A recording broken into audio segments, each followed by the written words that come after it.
Hi, welcome to the Larson Health Podcast.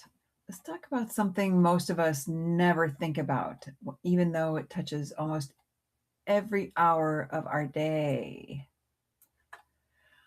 Think about your morning. You wake up, you brush your teeth with a plastic toothbrush. Maybe you sleep with a plastic mouth guard or retainer in. You put on workout clothes made of stretchy, sweat wicking fabric or a bathing suit if you're headed to the pool. Maybe you grab a rain jacket on your way out. You pour coffee into a mug or a travel cup. You fill up a water bottle, you pack lunch in a plastic container. Later, you might sleep on sheets that feel silky and smooth, almost like satin. Every single one of those things is either made of plastic, coated in plastic, or treated with plastic based chemicals. And research from the last few years shows that all of them are quietly shedding tiny pieces of plastic and sometimes hormone disrupting chemicals directly into our bodies. Our skin is our largest organ and it takes in everything that you're putting on it or into your mouth, even. And this is a big topic. So I want to slow down and actually walk through the research with you piece by piece in plain language. I don't want to scare, no scare tactics or wild claims. I just, just what scientists have actually found. I want to share this with you and where it's coming from and what it might mean for your health, including some pretty serious things like hormone disruption and plastic showing up in the placenta, the brain, the heart, the bloodstream, and the lungs. Then we'll talk about what you can actually do about it without needing to throw away your whole house. So let's start with the basics because the words get thrown around loosely. Microplastics are tiny plastic pieces smaller than a grain of rice, sometimes so small you'd need a microscope to see them. And those are called nanoplastics, sorry, microplastics. Nanoplastics are even smaller. And we're talking about pieces so tiny that a human hair looks giant next to them. And here's why that size difference actually matters. Microplastics are often too big to get through the walls of your gut or your lungs. So a lot of what you swallow just passes through you. But nanoplastics are small enough to slip through the walls, get into your bloodstream, and travel to your organs like your heart and your brain. And that's part of why scientists got so alarmed when newer, more sensitive lab equipment started finding huge numbers of nanoplastics in things we thought were basically fine, like bottled water, plastic watered bottle. So we'll get to that.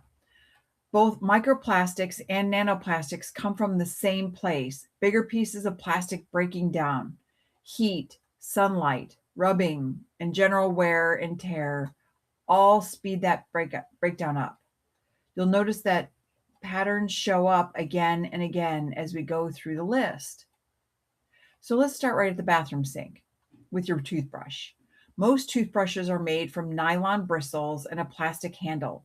Every time you brush your teeth, those bristles shed tiny plastic fragments straight into your mouth. Trust me, I've been using it all my life. I just finally found like there's horsehair or there's bamboo toothbrushes.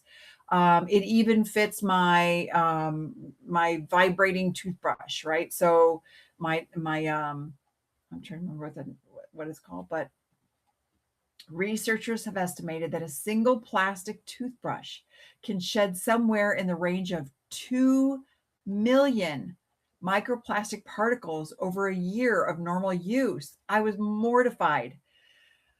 I was just mortified when I started reading the research. So that's how I found these other replacement toothbrushes. So you're doing this right twice a day. I wake up in the morning, I brush my teeth. Maybe I might brush my teeth before, after lunch, and then I'll brush my teeth before I go to bed. And you're doing this every day for your entire life, right? One study that tested saliva samples from over 100 people found an average of more than 12 microplastic particles in every milliliter of spit. This milliliter, it's so tiny. It's not just the bristles. Its toothbrush handles are often made with the same category of plastic used in water bottles and food containers, and that includes chemicals like BPA and phthalates. These are called endocrine disruptors, which is a science way of saying they can interfere with your hormones. Even brushes labeled BPA free often swap in very similar chemicals called BPS or BPF, which behave in a lot of the same ways in the body. And it doesn't stop at the toothbrush. I wear a mouth guard because I grind my teeth and it's plastic. So if we're wearing these plastic mouth guards at night for teeth grinding, a retainer maybe after braces, that's another plastic object sitting against our gums in the inside of our cheeks for 6 to 7 hours, or maybe even 8 hours a night. These devices can slowly wear down, right? As we're grinding our teeth at night, it's grinding the plastic. And these devices slowly wear down over time and release the same kinds of particles and chemicals, especially if they aren't cleaned well, which also lets bacteria build up on the surface. Chronic low grade inflammation in the mouth from what kind of bacteria buildup has even been linked in broader dental research to effects on cardiovascular health elsewhere in the body, which is a good reminder that oral hygiene and cleaning your dental appliances properly is doing double duty here. I actually take my horsehair brush and I actually brush my mouth guards with toothpaste. So I don't, use the plastic, but it's still plastic. It is what it is. So I'm trying to work with a doctor or trying to release that so I stop doing it so I don't ruin my teeth. So none of this means you should stop brushing your teeth or stop wearing a mouth guard your dentist recommended, right? The benefits of brushing and protecting your teeth clearly outweigh this particular concern. It's more that this is a good early example of something we'll see over and over in this episode. Plastic items that seem totally unrelated to microplastics hiding in plain sight in your daily routine. Now let's talk about your closet because this is a bigger source than most people realize. A lot of activewear, that stretchy moisture wicking stuff you wear to the gym, is made from polyester or nylon and spandex, all forms of plastic. And when you sweat and stretch and move around in it, the fabric sheds microscopic fibers the same way it does in the washing machine. Swimsuits are usually a blend of nylon and spandex too, often called lycra. And chlorine and sun exposure at the pool actually speed up how much that fabric breaks down and sheds. Then there's your rain jacket. Most waterproof and water resistant jackets since the 1940s have been treated with a class of chemicals called PFAS or PFAs, sometimes nicknamed forever chemicals because they basically never break down. These chemicals are what make water bead up and roll off the fabric instead of soaking in. But the problem is, research links PFAS exposure to a whole link of health issues, including certain cancers, low fertility, immune system problems, and higher cholesterol. Some outdoor brands have started moving away from PFAs in the last couple of years, but as of right now, most rain jackets, hiking pants, and even some snow gear still use them. And here's one that surprises people: the wrinkle free or non iron dress shirts and pants. That wrinkle resistant usually comes from a chemical treatment, a type of resin that, gets bonded onto the cotton fibers. Some of these treatments can release small amounts of formaldehyde over time, which is a known irritant and a substance regulators watch closely for longer term exposure. So I've slowly but surely been going through my closet and getting rid of my lacy pretty underwear or my plastic workout wear.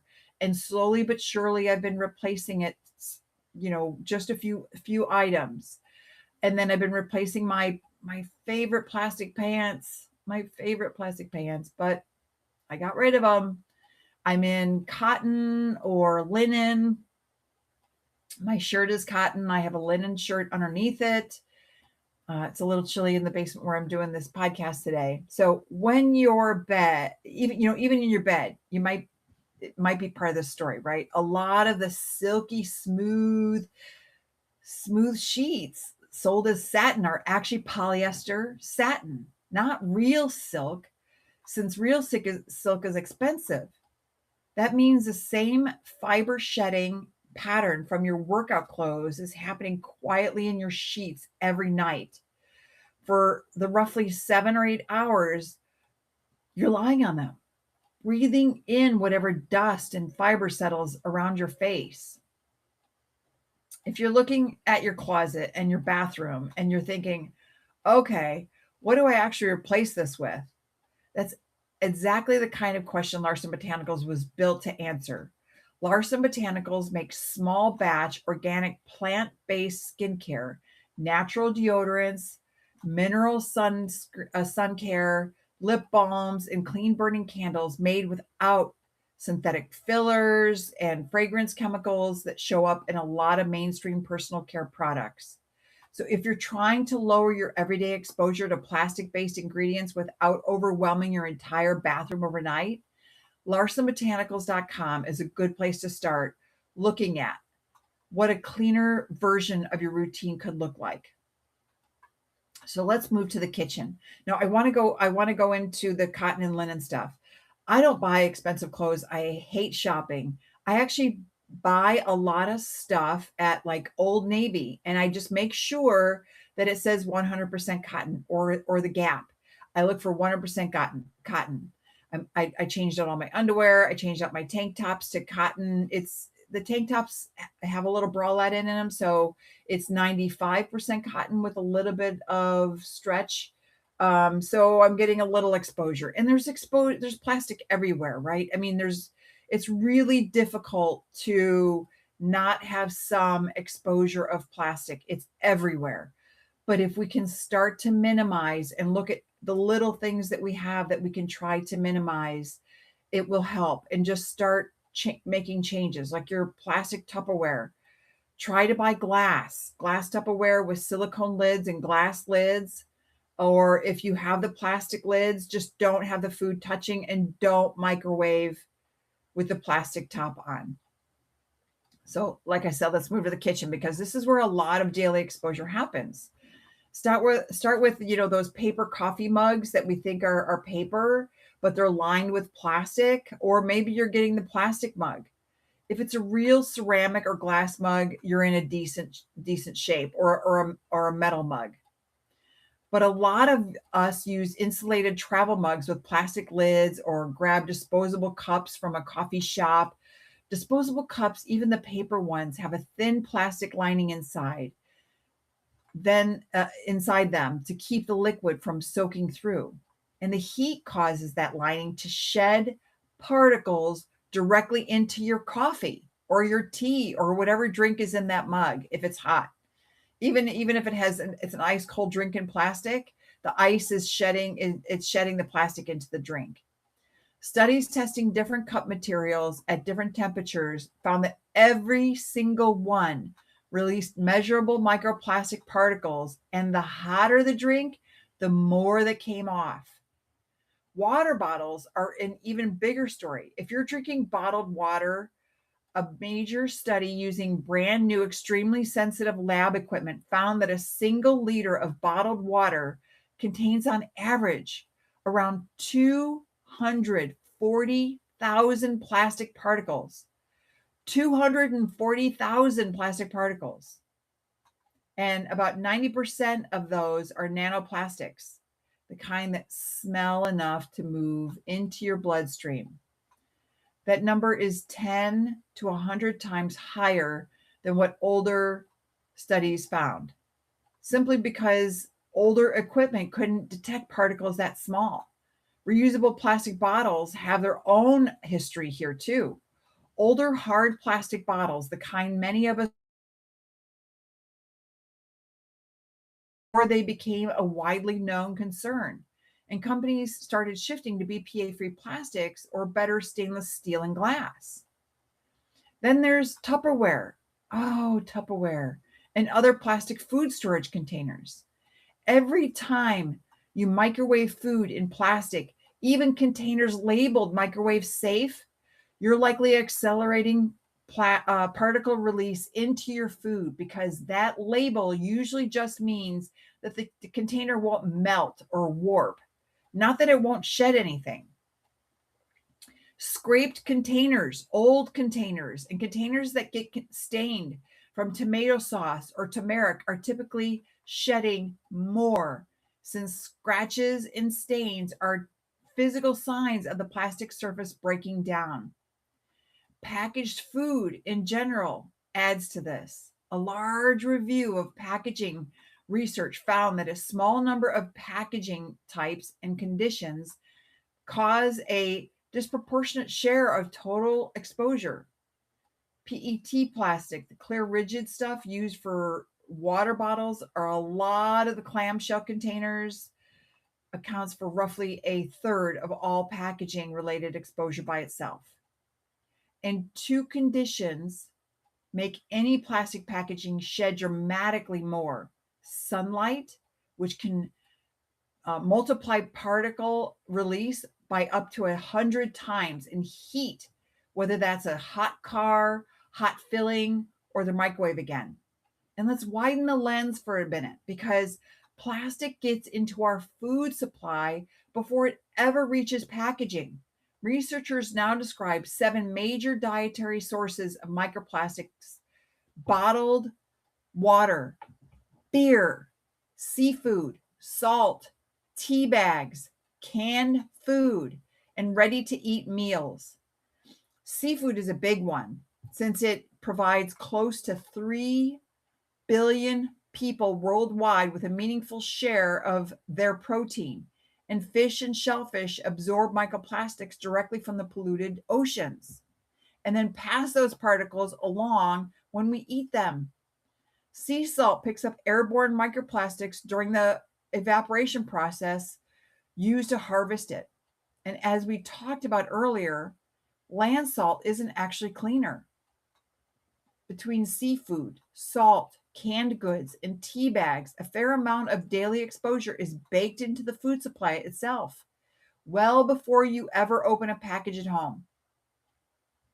And there's brand new research on what all of this is doing. It is doing once it reaches your gut. In late 2025, researchers presented the first study of its kind using actual human stool samples, growing them into lab gut cultures and exposing those cultures to 5 common types of plastic. The plastic exposure didn't kill off the gut bacteria outright, but it did shift the balance of bacteria species and made the gut environment measurably more acidic, meaning the bacteria's normal activity was being disrupted. And the researchers noted that some of the specific shifts they saw resembled patterns that show up in depression and the colorectal cancer, though they were careful to say this doesn't prove plastic causes either condition. It's an early signal that deserves more research. Other reviews looking at the gut broadly describe consistent findings of inflammation, oxidative stress, and disrupted gut bacteria linked to microplastic exposure, which matters because your gut microbiome influences everything from digestion to immune function to increasingly your mood. There's also an entire category of everyday plastic contact most people never think about: canned food and paper receipts. Almost all metal food and drink cans are lined on the inside with an epoxy resin that historically contained BPA. And that lining leaches more of the chemical into the acidic foods, specifically things like canned tomatoes, canned citrus, and canned soda, especially since the cans are heated during the canning process itself. Thermal paper receipts are similarly sneaking a sneaky source. I don't even touch them from the grocery store. I don't even want them. I don't care. I don't care if they have a coupon on them. No, thank you. The thermal paper receipts are similarly sneaky sources. The coating on most receipts contains BPA or a close chemical cousin called BPS in an unbound free form, meaning it transfers directly onto your skin the moment you touch it. And that transfer increases dramatically if your hands are damp or if you just use hand sanitizer or lotion. One widely cited study found detectable BPA on the vast majority of thermal receipts tested. It sounds like a strange detail to include in an episode about plastic, but BPA is exactly the same endocrine disrupting chemical we've talked about earlier with toothbrushes and water bottles. And I think about these people working at grocery stores who handle these receipts all the time. It's going to come out about what's going to, the cancer that it's causing and the problems that it's causing for these people. And it's just arriving through your skin instead of your mouth this time. Now, personal care and beauty products deserve their own conversation because most people don't think of their skincare routine or their candles as a plastic source at all. Plastic micro beads, the little scrubby beads in all exfoliating face washes, were banned for rinse off products in the United States, the UK, Canada, and the European Union starting around 2015. That ban helped, but it only covers products you rinse off. So, lotion, sunscreen, foundation, and lipstick, all leave on products are not covered and can still legally contain added plastic. And on top of that, a lot of companies simply swapped solid microbeads with liquid plastic polymers that do the same job without technically being a banned microbead. This just pisses me off. It's like, why does the government allow this shit to happen? Excuse my language. It's like, what is going on? Why? One study that tested more than 100 personal care products found that about 70% of them contained at least one identifiable type of microplastic. Even candles play a role here. A lot of scented candles are made from paraffin wax, which comes from petroleum. And many use synthetic fragrance oils, which can release fine particles and volatile chemicals into your indoor air every time you burn them in in the same rooms where you already spend most of your time. Think about the carpeting. The carpeting, it's all made of plastic, unless you're getting wool rugs. It's plastic everywhere. So this is another spot where Larson Botanicals fits naturally into a conversation. Your skincare line is built around organic plant oils and botanicals instead of synthetic fillers. Their sunscreen is a mineral formula rather than a chemical one. And it's not called sunscreen, it's called sun care because sunscreen is regulated by the government. And so that has a number on it. But I have a mineral sun care.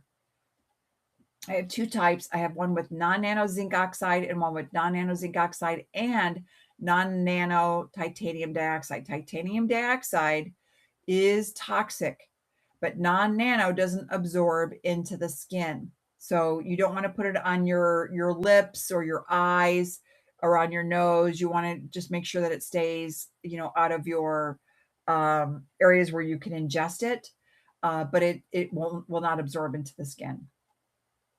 So that mineral sun care.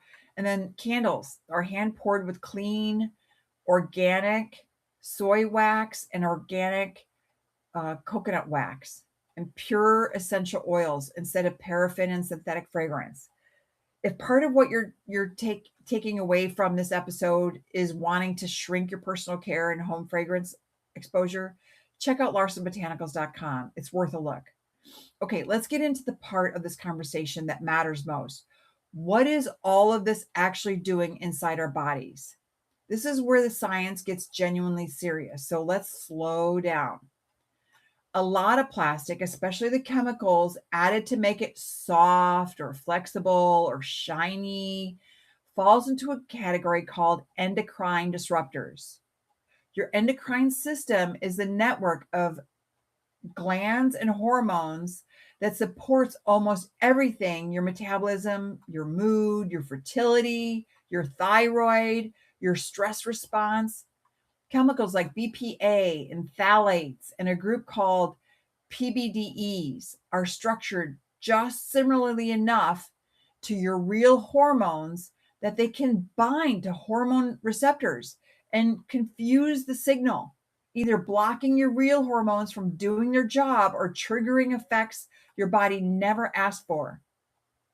Research reviews describe this disrupting hypothalamic pituitary axis, which is the common center connecting your brain to your thyroid, your adrenal glands, and your reproductive organs. This is why so many people are having trouble getting pregnant today. All these plastics are and BPAs and hormone disruptions are happening. Men are having less testosterone. Women are having problems getting pregnant. I mean, it's not just women, it's men also. Their sperm is declining because of all these plastics and these hormone BPAs disruptors. So this is all like a fancy way of saying these chemicals can mess with the master control system for your whole hormonal balance, not just one isolated gland. Animal research has connected this kind of exposure to low testosterone, disrupted thyroid hormone levels, changes in ovarian function, and reduced fertility. Some of the more concerning findings even suggest these effects can echo forward, meaning exposure during pregnancy has been linked in animal studies to health problems showing up not just in that generation, but in the grandchildren of the exposed animals through changes in how genes get switched on and off. That's obviously animal research, not proof of the same pattern in humans, but it's exactly the kind of finding that makes scientists take this seriously enough that rather than shrugging it off. Now let's talk about where these particles have actually been found in the human body, because the list has grown fast over the last 5 years.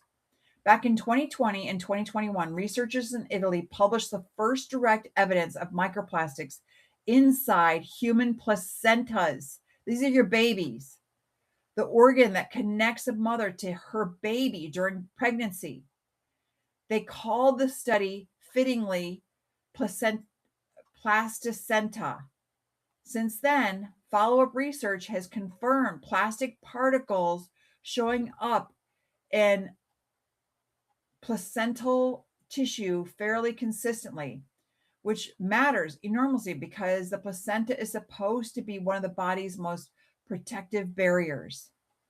Then in early 2025, researchers at the University of New Mexico published findings in the journal Natural Medicine that genuinely shocked a lot of scientists, including the researchers themselves.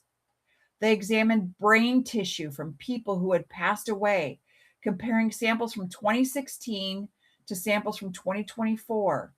And the brain tissue had far higher concentrations of micro and nanoplastics than the liver or kidney tissue from the same people.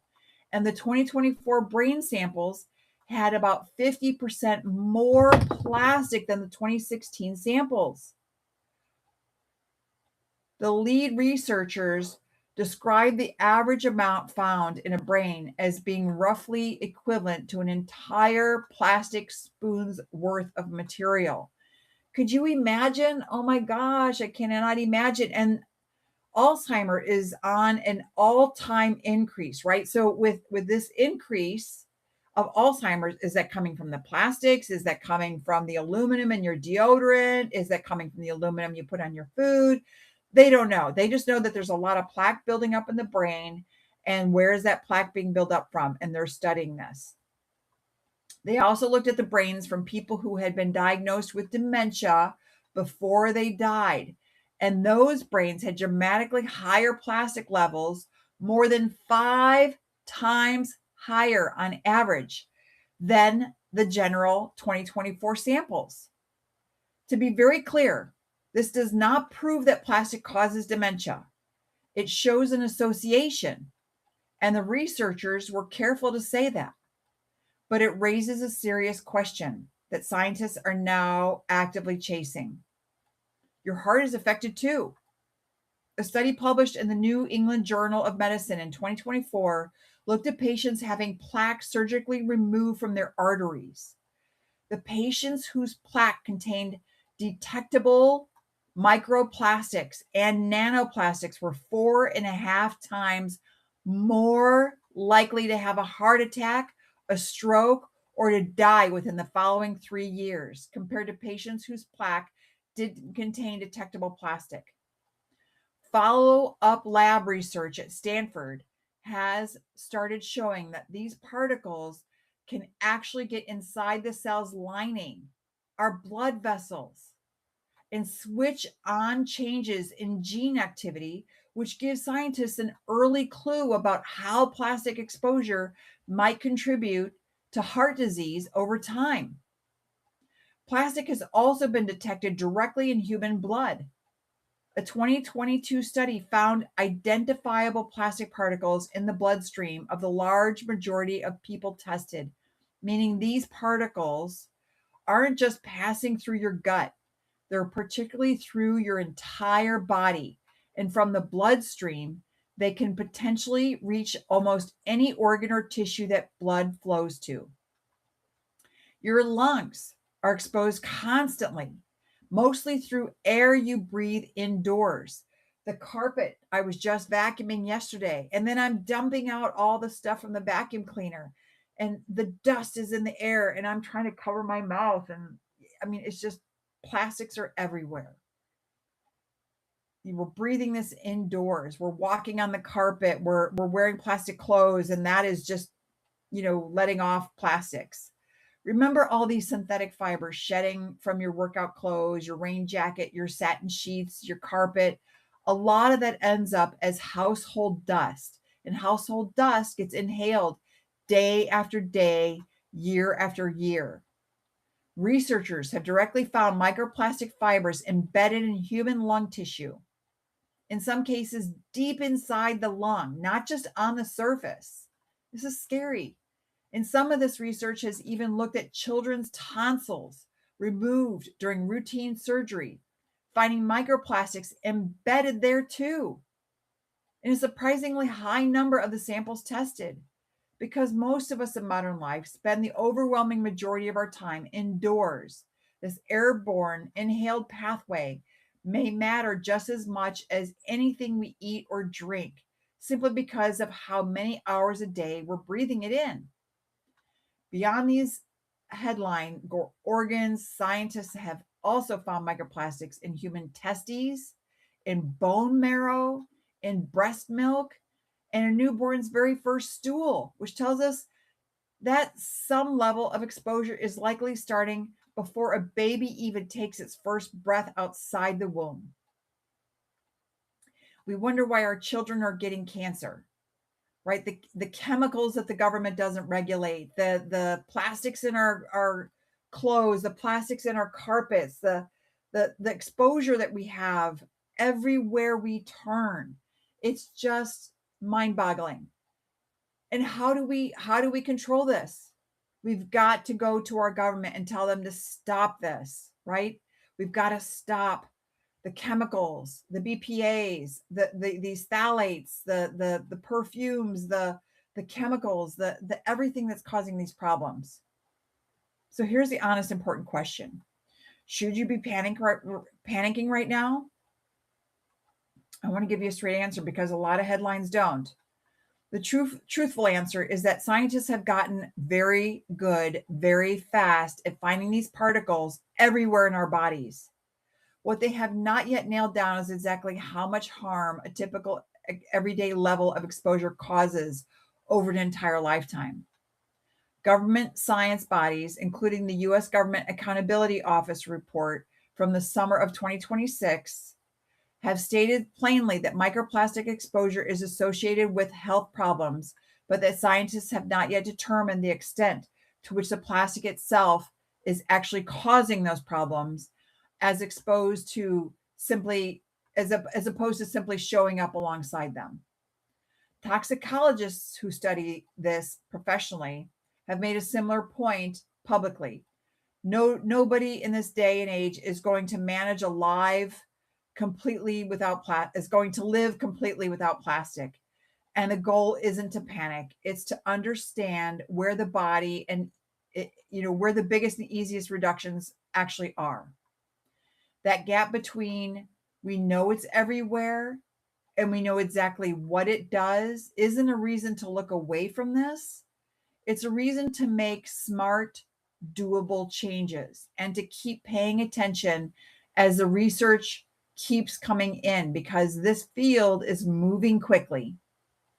It's also worth knowing that regulators are starting to respond, even if slowly.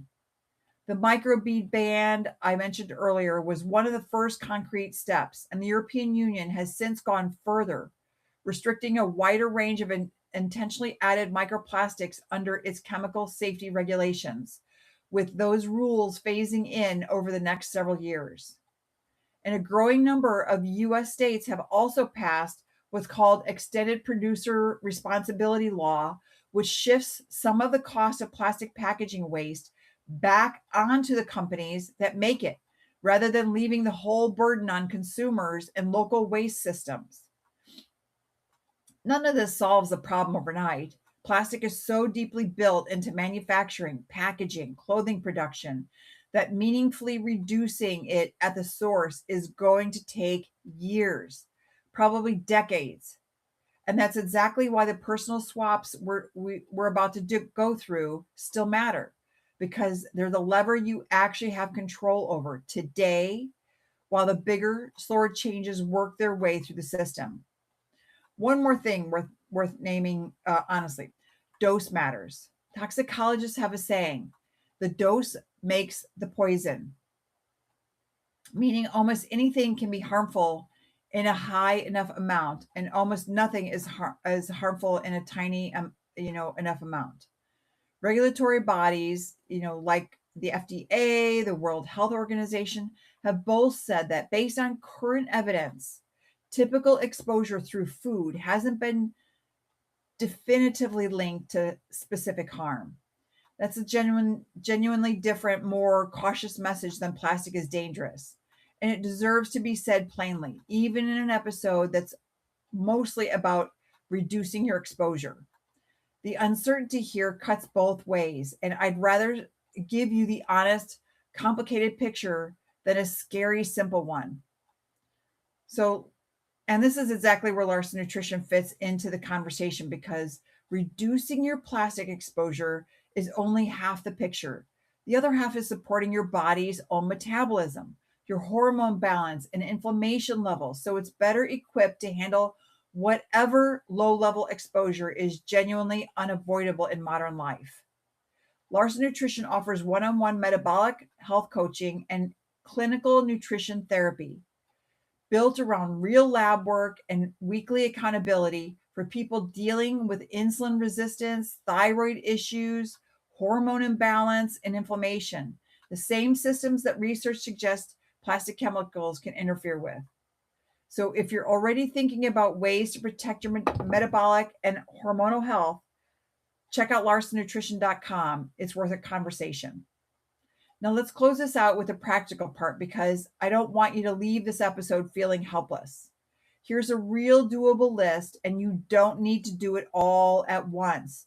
Take it as you can. As you can afford to make changes, make those changes. Swap your plastic toothbrush for one with a bamboo handle.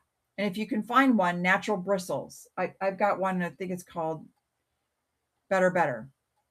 And if you find one, natural bristles, and clean any mouth guard or retainer, thoroughly every single day, rather than, letting bacteria and buildup collect on the surface. You have to clean your mouth guards every day.